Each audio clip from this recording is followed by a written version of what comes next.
Morning children, welcome to the online classes of Shivaji Guru Tuitions. My name is Varun and today I will teach you the chapter number 13 in English literature. Stopping by woods on a snowy evening. ये chapter number 13 है English literature में. अभी तक हमने आपको English grammar पढ़ाई है. Now I will teach you English literature because English literature में chapters पढ़ाने हैं आपको. So today I will start the chapter Stopping by woods on a snowy evening. It is a poem. Now we will start from the beginning. See in the book page number 126 खोल के देखिए whose woods these are. I think I know whose woods these are. What is the meaning of woods? An area of land smaller than a forest that is covered with growing trees.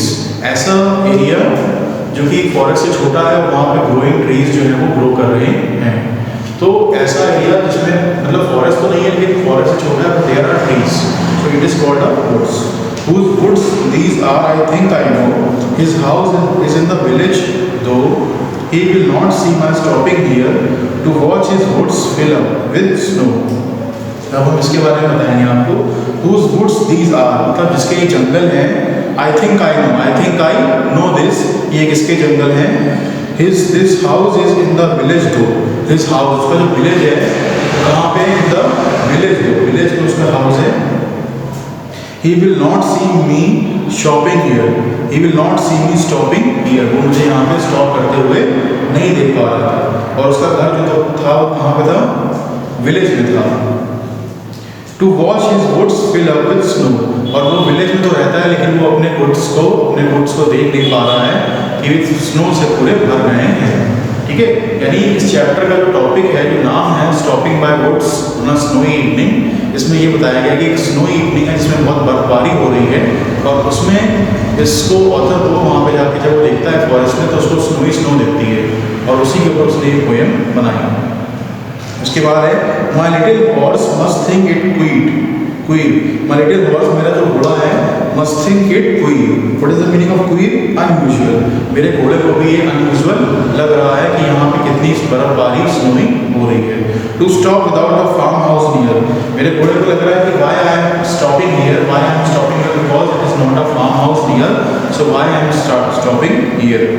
Between the woods and frozen lake. Why the horse is thinking that why he is standing between the frozen lake and the woods. Between the forest and the frozen lake, why he is standing? Because there is no farmhouse there and still he has to stand.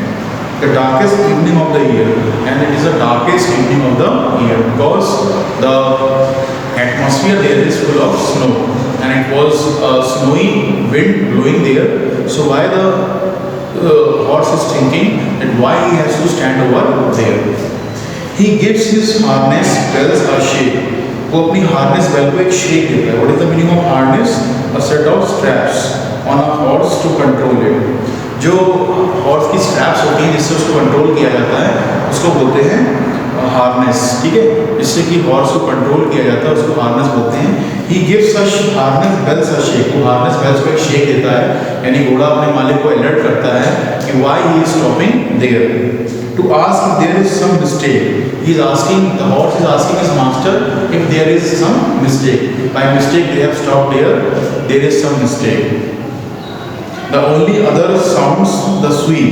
The only other sound, जो दूसरा आवाज वहाँ पे आ रही थी, the sweep. Sweep की आवाज आ रही थी. Of easy wind and downy flake. Of easy wind की आवाज आ रही थी और downy flake की आवाज आ रही थी. What is the meaning of downy flake? Downy मतलब soft and feathery. Soft and feathery जो है वहाँ पे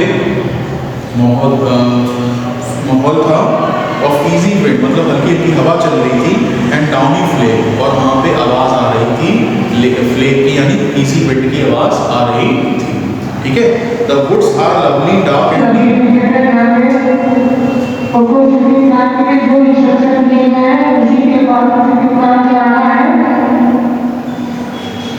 देखिए इसके बाद कहा गया है of the woods are lovely dark and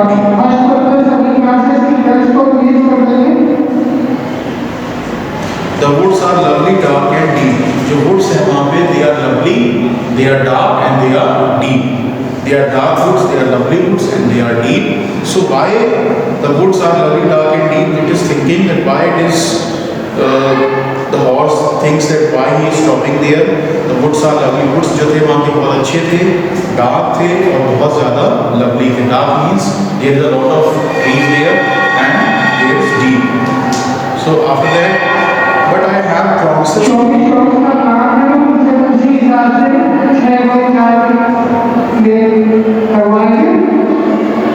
But I have promises to keep. But I have to promises.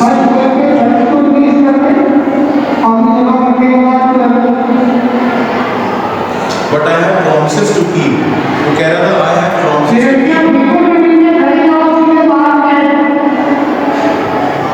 But I have promises to keep. लेकिन ऑथर कह रहा है कि मेरे पास promises हैं keep करने के लिए. मुझे अपने वादे निभाने हैं.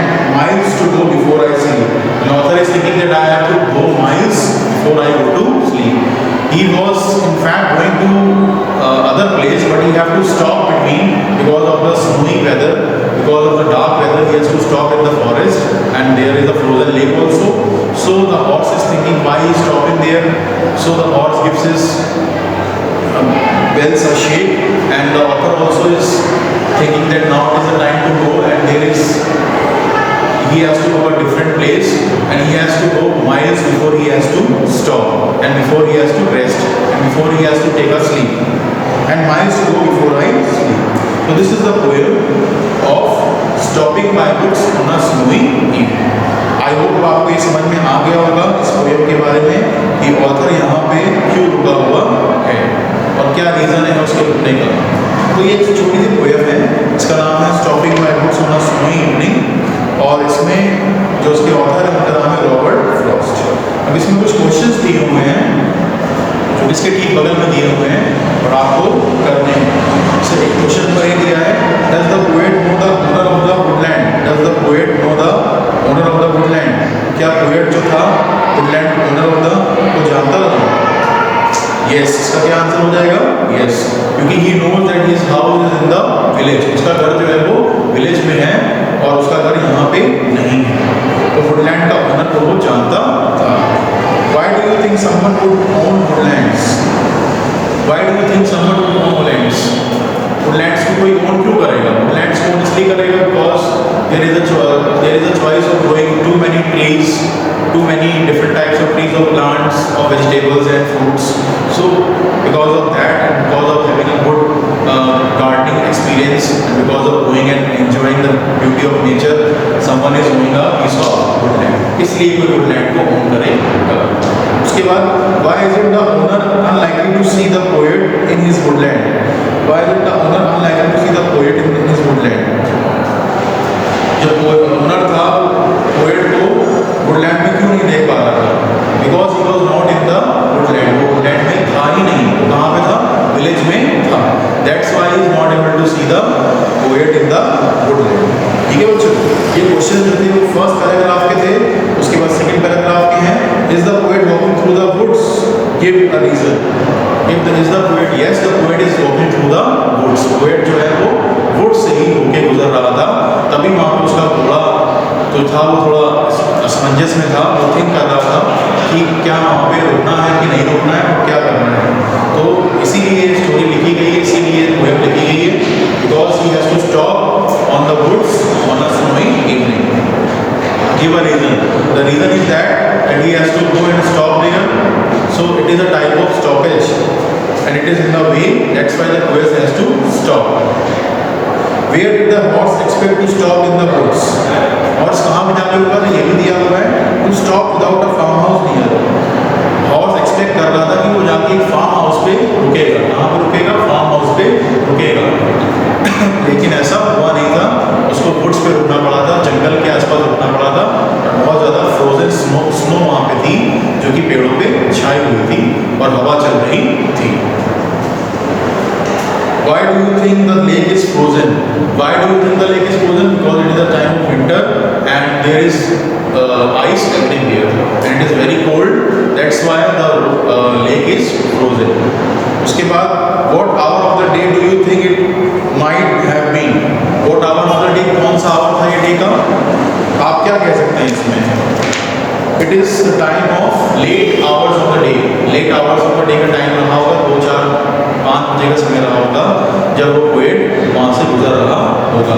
तभी वहाँ पे हवा चल रही थी, विंडी और स्नोई विंड चल रही थी, and there is frost, there is ice, the lake is frozen. ठीक है, उसके बाद third paragraph, how does the horse seek confirmation to stop? How does the horse shake confirmation to stop? Because he shake the bells. Because he shake the bells, and it is the confirmation to stop by the horse. Who seem to be making a mistake? Who seem to be making the mistake? The author of this poem seems to making a mistake.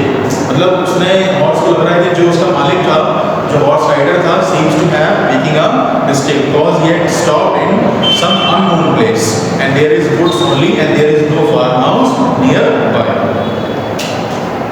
Was it snowing or had it finished snowing? Give a reason. Was it snowing? Yes, it was snowing. The wind was blowing very fast, and or it had finished snowing. It had not yet finished snowing. It was snowing, and there was a beautiful frozen lake nearby, and the horse was standing there. Give a reason. Reason क्या था? Because the lake has frozen. Lake जो थी वो froze हो गई थी. That's why it seemed that the horse is frozen. Did the poet experience a stormy winds? Give a reason. Yes, the poet experiences a stormy winds. Poet जो थे stormy winds को experience कर रहे थे. इसका reason यही है.